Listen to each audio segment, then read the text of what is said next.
The truth is, it's a tremendous pleasure for me to be here tonight. Although it's a family time, but it's a pleasure to be here with Rabbi Vaknin. I want to congratulate this shul and Jewish Center for being wise enough to bring in such a rabbi as Rabbi Vaknin. He's the most unique person in many ways, in Yirat Shamayim, in his Torah, in Ahava that he has, the love, and the warmth that he gives to people, the simcha that he brings to people. I'm sure all of you have experienced it, and you know that to have such a rabbi amongst you is the zechut that is hard to match. And you should take this opportunity, attach yourself to him, make sure that he is able to do more, give him the tools, give him the energy, and he will do tremendous thing for you and for your families. So because of this, I find it a big zechut for myself to be here. I love him dearly, and I think he's one of the unique rabbis that we have in our generation that gives Torah in a very unique way, and that people find joy, they find Yirat Shamayim, they find Ahavat Hashem, they find Ahavat Torah. It's a very, very unique and a special thing. You know, coming to Rosh Hashanah Yom Kippur, Rosh Hashanah is the most important day of the year, or the years, better to be more exact. There is so much at stake, and it's so deep and so vast. So to deal with Rosh Hashanah is a very difficult task. But tonight, we're going to take one fundamental idea from Rosh Hashanah and Yom Kippur together, and I think it's a very important idea, and I think it's going to make a very big change in the way you think about Rosh Hashanah Yom Kippur and about Hashem and about the way you act toward others. Everybody knows we have Asara Yemei Teshuvah, the 10 days for Teshuvah. Everybody knows that, right? It's starting from Rosh Hashanah, ending with Kippur. Everybody knows that. Rosh Hashanah and Yom Kippur are basically beginning and end of a period of time. Rosh Hashanah is the time that we get judged and we get written, and on Yom Kippur we get a Khatima. Khatima means we get a signature, right? Everybody knows that. And it's a tefillah like that. Kotvenu lechaim. Write Hashem, write us for chaim. So we have it in tefillah. The last tefillah of Kippur, what do we say? Chotmenu lechaim. Hashem, sign us, seal us for chaim. So Rosh Hashanah and Yom Kippur are the same event. One is the beginning and one is the end. We are good so far? Can it be such a thing as Rosh Hashanah without Yom Kippur? Can you have just Ketiva and that's it? Can there be such a thing? It can be. These are end and beginning of the same unit, right? You can't have a Ketiva without Khatima. And you can't have a Khatima without Ketiva prior to it. It's impossible. These two are really totally connected to each other. Okay. I have a question for you. This is where the question comes. How did Rosh Hashanah become Rosh Hashanah? What was the foundation of Rosh Hashanah coming from? Rosh Hashanah was the day that the first Adam was judged. As Gemara brings down, that was the day that he was created. Same day he ate from the tree of that. The Torah says don't eat. Hashem told him not to eat. Same day he ate, and then what happened was Hashem took him and judged him. Judged him and Chava and Nachash. So that became the day of judgment for all his descendants. Everybody comes from Adam. Everybody comes from Chava. And we said that in the Musaf of Rosh Hashanah, we say it. That was the day that Adam Rishon was judged and remained to be the day of judgment for humanity all the time, every single year coming down. And that judgment was always there. It may be that the Goyim didn't know, they didn't pray, but everybody gets judged on Rosh Hashanah from beginning of time. That's the established time for judgment from beginning of time. Gemara says, even before Torah was given, we know that Sarah was remembered to have a child on what day? Rosh Hashanah. Sarah was before the Torah. Yosef was let out of jail on Rosh Hashanah. So all the decisions that Hashem made in this world was always on Rosh Hashanah. That's already clear from beginning of time. That's no question about. So we always had Rosh Hashanah, we always had a day of judgment. From the first day of creation till today, every single year, the same time. Now, so Rosh Hashanah, we know where it came from. Where did Kippur come from?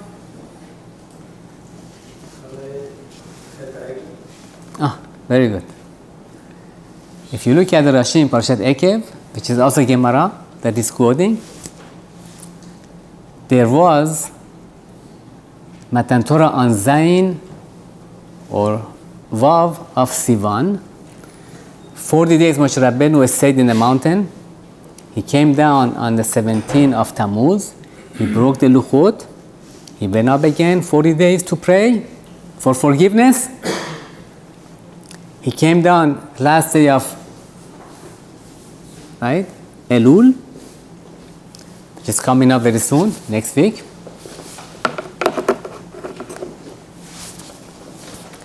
Then he took another 40 days to get the second Luchot. The first Luchot were broken.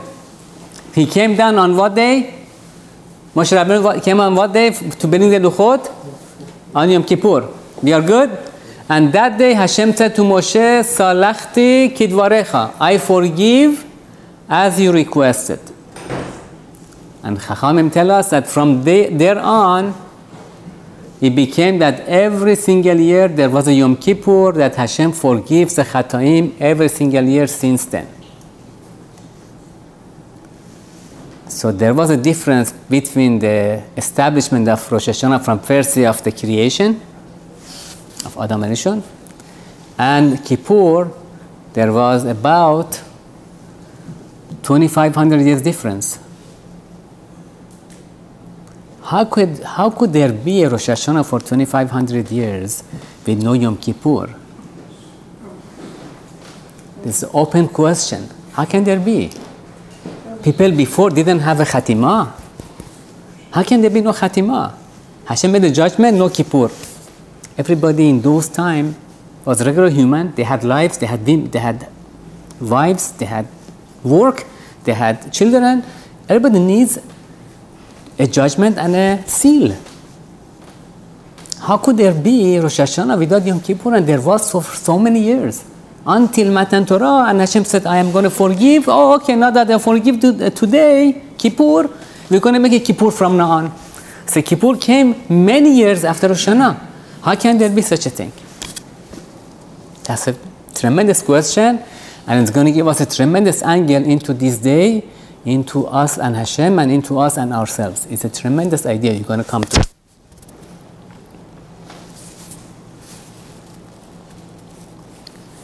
Imagine all of us have certain relationship. We have relationship to our spouse, we have relationship to our children, we have relationship to our co-workers, we have relationship to our city. You know, we can't do certain things. If you live in this city, they have certain laws and rules. Neighbors we have a relationship, we can't do certain things. There's a relationship to people around us. Some more serious, some less serious, some you love it, some you don't love, but you still have obligation to. You may love your spouse, your children, but you don't love your boss, but you have a relationship with him. You walk in, you have to say good morning. When the time to come in is 9, you can't walk in 9:30. When he has a wedding, you must go to the wedding and wish him Mazel Tov. You have a relationship with him. Now, let me ask a question. You have a relationship, let's take husband and wife, and father and children. Let's say there's a crisis. You know, Hashem come to judge us on Rosh Hashanah, and He's going to tell us, you were supposed to do so many mitzvot, you didn't. You did instead so many averot that you weren't supposed to do. That's really the core of Rosh Hashanah. That's what it is. If everybody did everything perfectly, there was no need for Rosh Hashanah to begin with. So it's really coming to the point of what are you doing? What mistakes you have done, and what obligations you have not commit yourself to. That's really the question of Rosh Hashanah. So you come to your spouse, you come to your children, you come to your parents, and they or you are going to tell you, what are you doing? You don't come to visit, you're supposed to do this, you don't. The husband didn't bring in the parnasah, wife doesn't take care of the house. You don't have a good faith when I walk in. You are not supportive. You spend too much money. You have to, balance it out. That's the conversation. The children, why don't you do your homework? Why aren't you respectful? Right? That's the question we have from them all the time. And we demand from them to do certain things. There's a relationship. I'm your father. You have to have respect. You have to do your obligation. Go and do your studies that I'm expecting you to do. And you are not doing it. So let's say the other party in the relationship is not doing their job. And you keep saying it. They still don't do it. You're still saying it. They still don't do it. And this goes on and on and on and on. What are your options now? What can you do now? You have a spouse doesn't do. You have a father doesn't do a fatherly job on you. You have a son doesn't do a sonly job on you. Brothers and sisters, what option do you have after keep asking and asking and asking and nothing happens? Punish. You punish. After punishing, it still doesn't happen. What happens? What? But still he is with you. You're still involved with him. Is there a point that the person can say, you know what? I hear this thing many, many times now. I have had it with you. Is there a point that will come? Did you ever say to any of your beloved relative, after time and time and time and again, you keep asking, come on, do what we are supposed to do. We are in a relationship. And they don't. Do you come to a point saying, you know what, I've had it. I'm throwing the towel.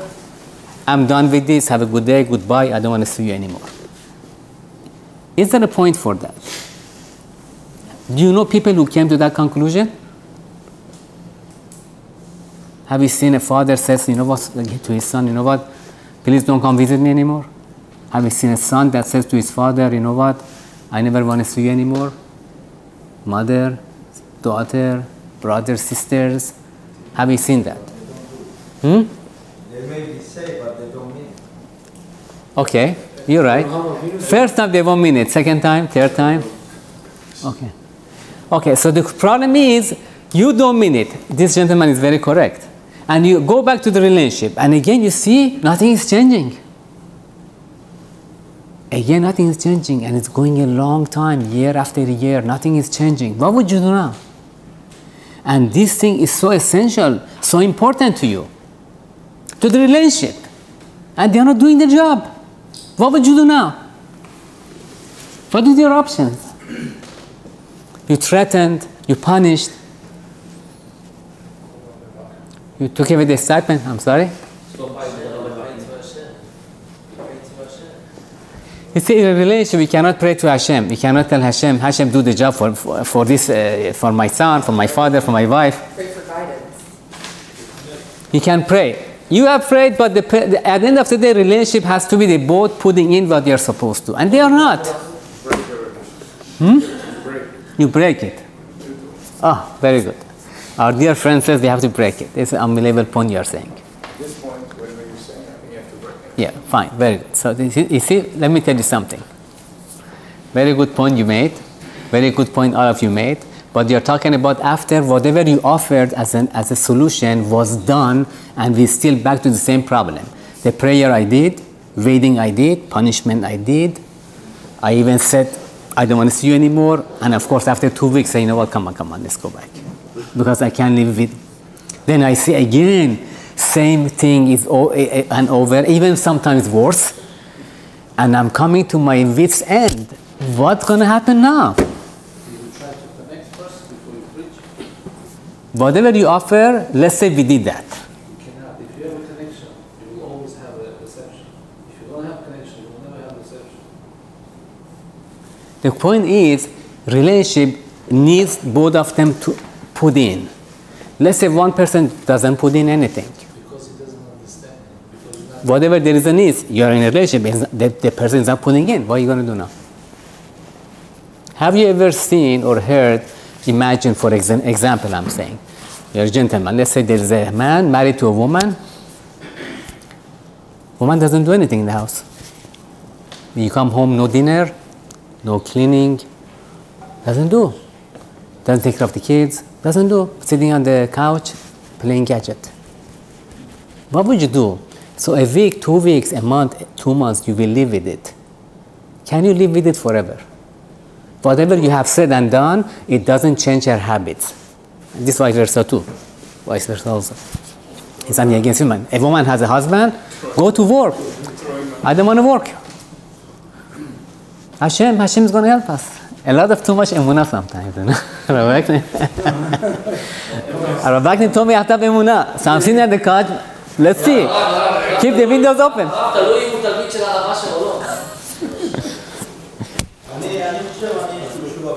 Yes, go ahead. You know, when Moshe Rabbeinu was in the desert with Am Yisrael for 40 years, at the end he said, you still didn't learn nothing. It doesn't matter 1 generation passed, 2 generations passed. You have to do your ishtadlut to tell them. But whatever, if they grab it or not, it's not up to you. You have to tell them. They will grab it eventually. That's true for a teaching. Teaching is I teach you, you hear, fine, don't hear, I did my job. But in a relationship, you can't do that.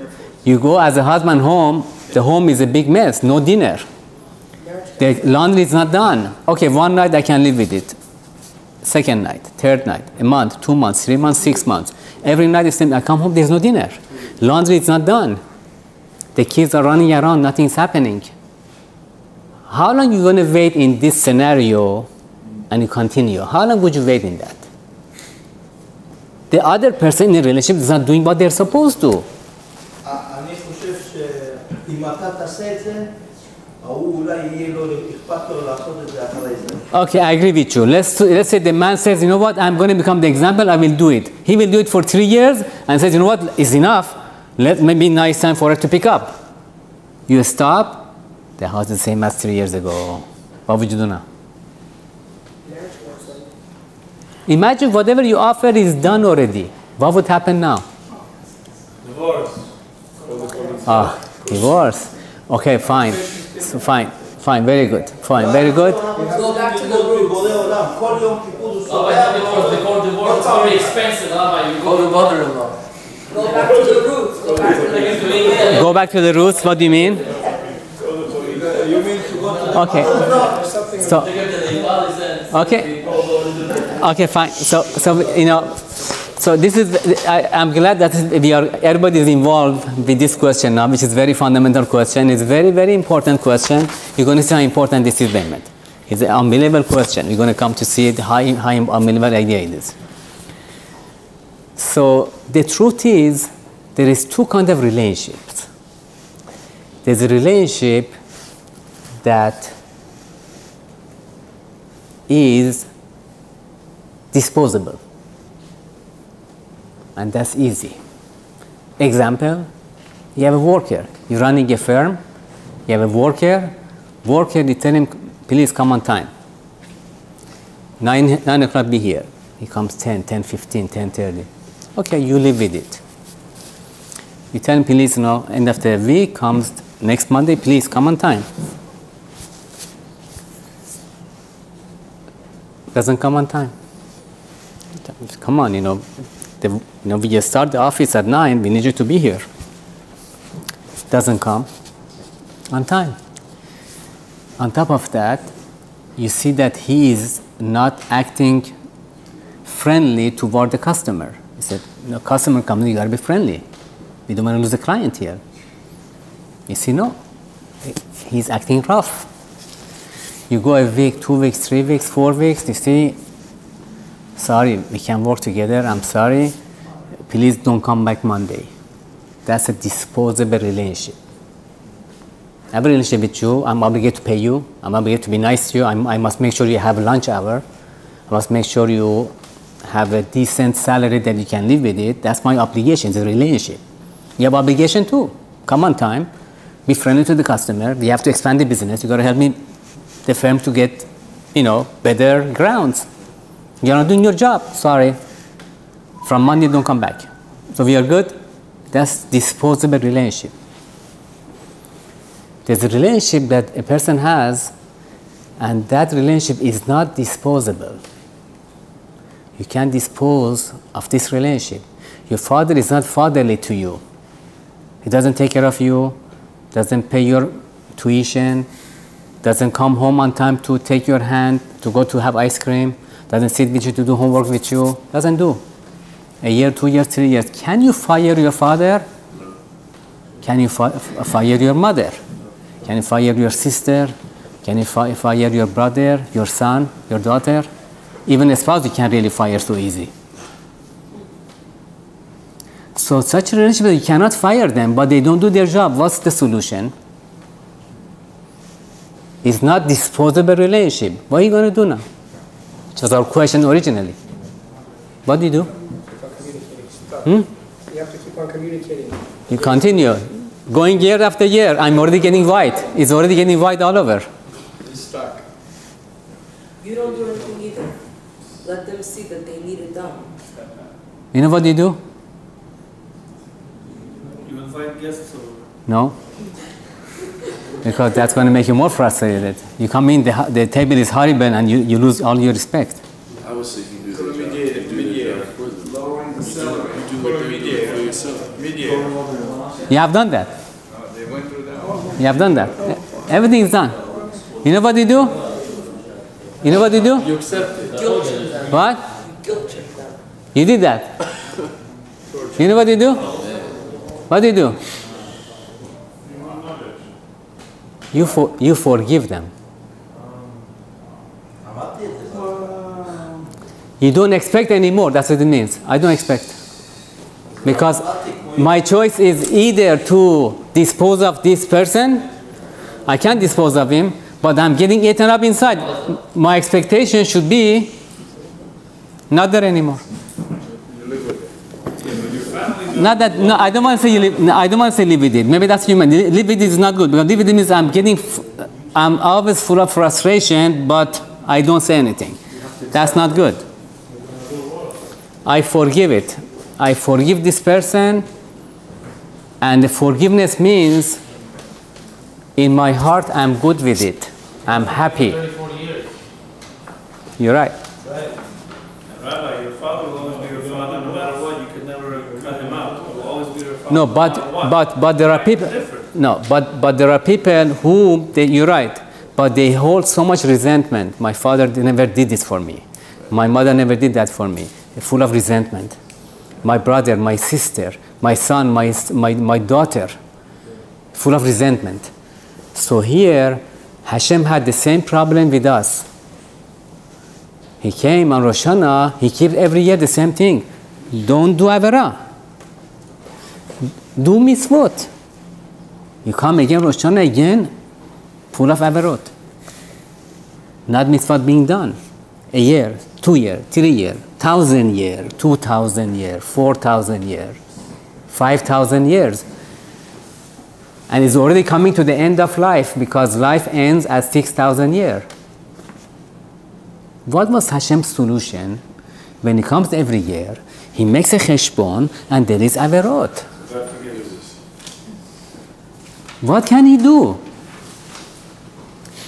And what happened was Hashem has to be forgiving. So the question we had originally was, what was the question? We started Rosh Hashanah when? What year of the creation? First year. Kippur came what year? 2,500. So how can it be? When did we become a son to Hashem? By Matan Torah. I am a son now. Hashem cannot dispose me anymore. Before, I was a worker, I was an Eved. Adam was an Eved. Hashem told Adam, you are supposed to go work in the Gan Eden, and your job is to take care of Gan Eden. You are my worker now. You are my gardener. Gardener is not my son. So you don't do job right, I throw you out. Hashem throw him out. Fire. You don't do job right, fire. Noah, you're not doing your job right, you're a tzaddik, but not enough. I'm sorry, you're great, but I need somebody else to take over. Abraham, you take over. Ishmael, you don't do right, fire. Esau, you don't do right, fire. Hashem could fire because it was not connected like a son. I fire you, you don't do your job, fire.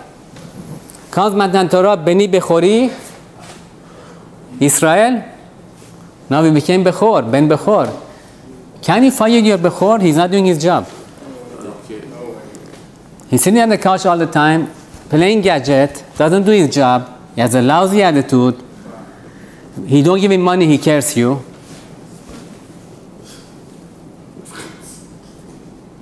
You give him money, tomorrow morning he's back on you. What are they going to do with this son? What are they going to do with this son? Can you call him? Can you call the police on him? Can you fire him? You know what? You get out. You don't come back to the house anymore. Can you do that?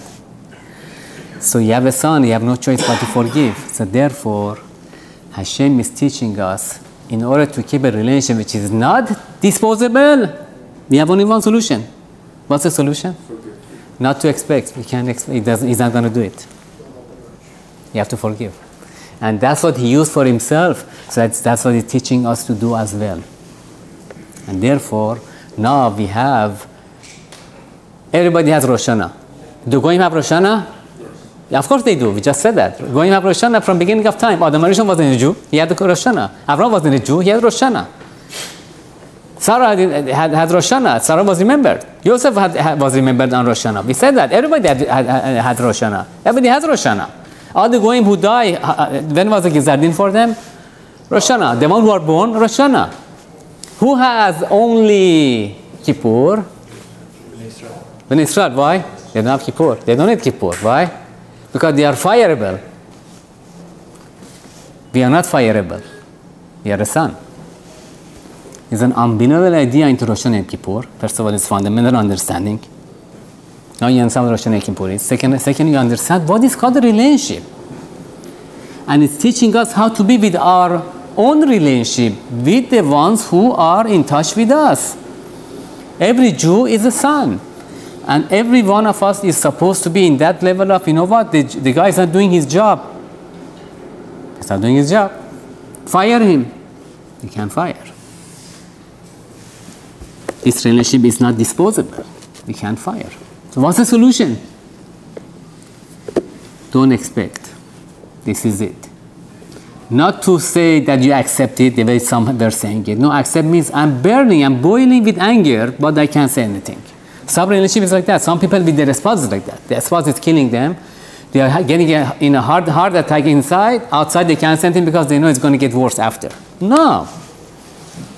It has to be Nitras HaKadosh Baruch Hu LeYisrael besimcha. Hashem forgave besimcha. Hashem accepted, you know what, this is good.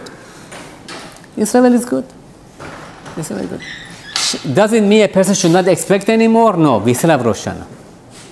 We still have to try to improve ourselves and the ones who are not doing. We still have to find a way to improve them because we're going to have Rosh Hashanah, we're going to have Din Cheshbon again coming up next year. But after Din Cheshbon, we still have to have this ending, that the ending is telling us you can't go any further for now. From this point, just forgive. Shall we push again? Yeah, again.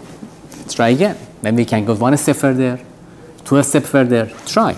But once the effort was put in and all the push was put in, at the end there should be a level of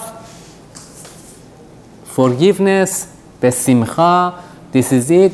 is great. Baruch Hashem. Go on. Let's go. We're going to keep the relationship. And that's going to be the message of the Rosh Hashanah and Kippur. And that's going to be our message of what the relationship means and what we are supposed to be doing. First of all, our best toward our relationship with Hashem.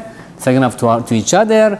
And at the last resort, as much as we ask Hashem to forgive us for not doing what we are supposed to completely, besimcha, us to the same thing with our own relationship. For everybody.